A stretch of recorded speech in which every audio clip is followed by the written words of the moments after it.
क्या कभी आपने सोचा है कि भगवान श्री कृष्ण की नगरी द्वारिका आखिर कैसे डूबी? आज कहानी द्वारिका की।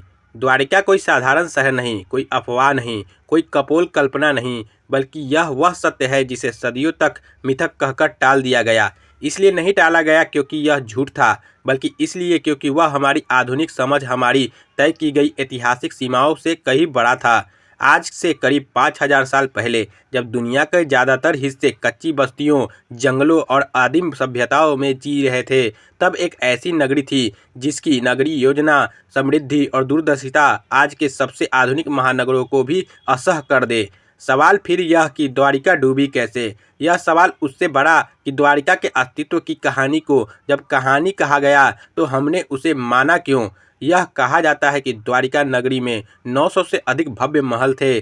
साधारण महल नहीं, बल्कि ऐसे महल जिनकी दीवारें सोने और चांदी से दमकती थी, जिनके स्तंभ इतने ऊंचे थे कि मानो आकाश को छू रहे हों।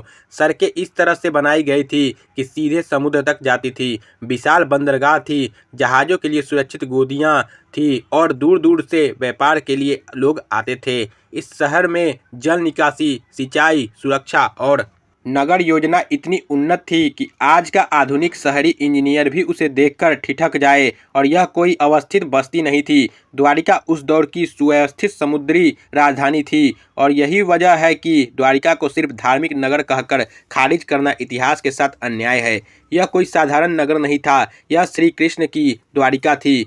लेकिन फिर एक दिन कुछ ऐसा होता है जिसने इतिहास को कथा बना दिया, और कथा को रहस्य। और बिना किसी युद्ध के, बिना किसी आग के, बिना किसी शोर के वो पूरी नगरी समुद्र में समा गई। उसके महल, उसके द्वार, उसकी सड़कें, उसके स्तंभ, सब कुछ धीरे धीरे लहरों के नीचे चले गए। यह कोई एक झटके की कहानी नहीं थी, बल्कि समय के साथ घटता हुआ एक मौन विनाश था। पीढ़ियां बदलती गई, युग बीतते गए, द्वारिका सिर्फ ग्रंथों के पन्नों में सिमट कर रह गई। महाभारत, भागवत पुराण और हरिवंश जैसे ग्रंथों में उसका वैभव तो लिखा रहा, लेकिन आधुनिक इतिहासकारों ने द्वारिका को कहानी कहकर खारिज करना शुरू कर दिया। इतिहासकारों ने कहा कि यह आस्था का विषय है, इतिहास का नहीं, क्योंकि जिस सभ्यता को खुदाई में ना देखा जाए वो इतिहासकारों के लिए अस्तित्व में नहीं थी। पर सवाल यह है कि क्या समय इतनी बड़ी सच्चाई को हमेशा के लिए दबा कर रख सकता है? क्या समुद्र हर राशि को हमेशा छुपा कर रख सकता है? या फिर कुछ सच ऐसे होते हैं जो देर से सही लेकिन सामने आते हैं? आया द्वारिका का सच भी सामने आया। साल 1983 में आया। गुजरात के ओखा तट के पास अरब सागर की लहरें कुछ बेचैन हो रही थी। लहरें जैसे किसी रहस्य की रखवाली करके थक चुकी थी। भारतीय पुरातत्वविदों ने एक टीम गोताखोरों के उपकरणों के साथ समुद्र में उतरने वाली थी।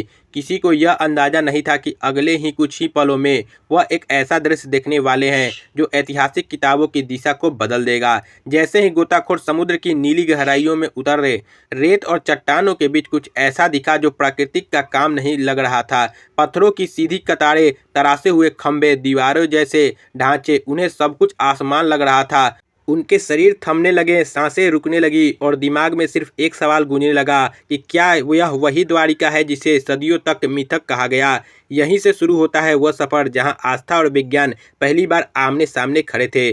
सदियों से जिस नगरी को सिर्फ मिथक कहा गया, वह अचानक समुद्र की गहराइयों से गवाही देने लगी थी। यह कोई एक दिन की खोज नहीं थी, ना कोई त्वरित चमत्कार। यह वर्षों की मेहनत, संदेह, उपहास और संस्थागत विरोध के साथ सीमित संसाधनों के बीच जीत थी। यह द्वारिका की कहानी सिर्फ पत्थरों की नहीं, बल्कि उस मानसिकता की थी जिसने लंबे समय तक भारतीय ग्रंथों को इतिहास मानकर से इनकार कर दिया था।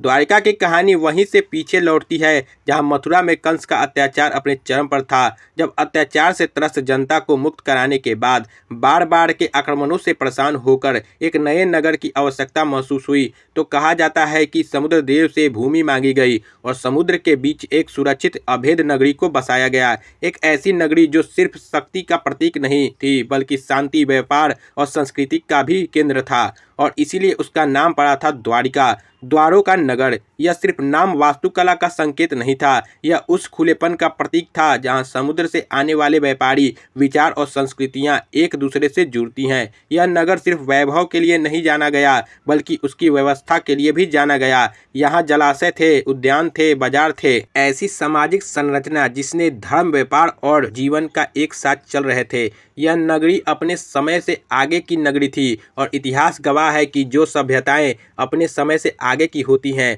वे अक्सर अंत में भी असाधारण ही होती हैं। महाभारत का युद्ध समाप्त होता है, विजय के साथ साथ विनाश भी आता है। कुरुक्षेत्र की धरती लाशों, टूटे रथों और बिखरे बिखरे अस्त्र शस्त्रों से भरी थी। कौरव वंश नष्ट हो चुका था, लेकिन उस विजय की कीमत बहुत भारी था।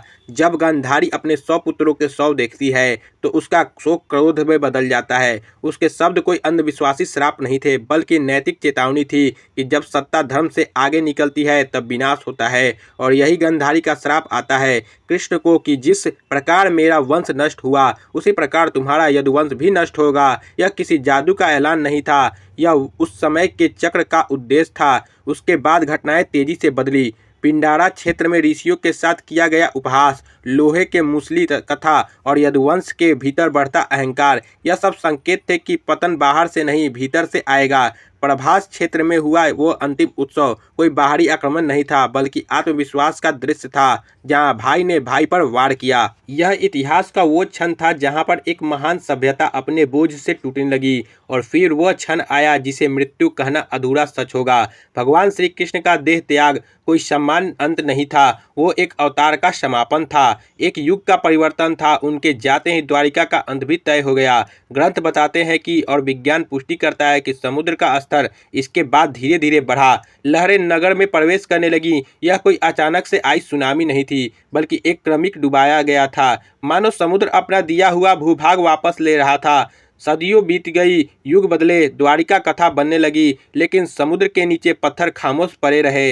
दीवारें, खंबे, बंदरगाह सब इंतजार करते रहे कि कोई आए, उनसे पूछे कि वो किस युग की कहानी है। और जब 20वीं सदी में विज्ञान ने उनसे सवाल किया तो उन्होंने जवाब भी दे दिया। समुद्री पुरातत्व, सोनार मैपिंग और कार्बन डेटिंग ने दिखाया कि समुद्र का स्तर 5 से 9 मीटर तक बढ़ा था। अवशेषों की तिथियां 1500 ईसा पूर्व से 3000 ईसा पूर्व तक जाती हैं। यह कोई बिखरी हुई बस्ती नहीं, बल्कि एक सुनियोजित शहर था। बंदरगाह था, जल निकासी थी, चौकर पत्थर थे, नींव थी, सब कुछ जो एक विकसित सभ्यता की पहचान होता है। और यहीं से सवाल बदल गया। अब यह नहीं पूछा गया कि क्या द्वारिका थी, अब पूछे जाने लगा कि आखिर इंसान ने इतने समय तक इसे नज़रअंदाज क्यों किया। आज द्वारिका 2 रूपों से मौजूद है, एक जहां मंदिर की घंटियां बजती हैं, श्रद्धालु दर्शन के लिए आते हैं, दूसरी जो समुद्र की गहराइयों में खामोश पत्थरों के बीच खड़ी है, जो कहती है कि हम कहानी नहीं इतिहास है। द्वारिका हमें सिखाती है कि आस्था और विज्ञान विरोधी नहीं है, वो एक सत्य की 2 राहें हैं, एक जो उसे महसूस कराती है और दूसरा जो उसे प्रमाणित करती है। और जब दोनों मिलते हैं तब जन्म लेता है वह इतिहास जिसे कभी मिथक कहा गया था। यही है द्वारिका, एक नगरी जो डूबी तो जरूर लेकिन खत्म नहीं हुई। और आज यह कहानी हमें लगा कि हम आप तक पहुंचाएं। जल्द ही कोशिश रहेगी कि द्वारिका को लेकर जो संपूर्ण कहानी है, क्या क्या और सत्य निकले, वो आप तक पहुंचाएंगे। लेकिन फिलहाल जो सत्य सबसे ज़्यादा हमें हैरान कर गया था वो यह है कि कार्बन डेटिंग से पता लगा कि द्वारिका की कहानी 5000 से 7000 साल पुरानी है। उसके बाद इस खोज को उस तरह आगे नहीं बढ़ाया गया। 80 के दशक में ये खोज बढ़ी, फिर खामोश हो गए। अगर और खोज की जाती तो शायद द्वारिका को लेकर कई और ऐसे सत्य सामने आते जो हैरान करते। लेकिन एक सत्य जो प्रमाणित हो गया है कि द्वारिका कोई कहानी नहीं है, वो हमारा इतिहास है। वो इतिहास जिसने हमें मिथक कहकर खारिज कर दिया था, वो खारिज होने वाली नहीं, वो हमारी पहचान की बात है। जय द्वारिकाधीश, जय श्री कृष्ण।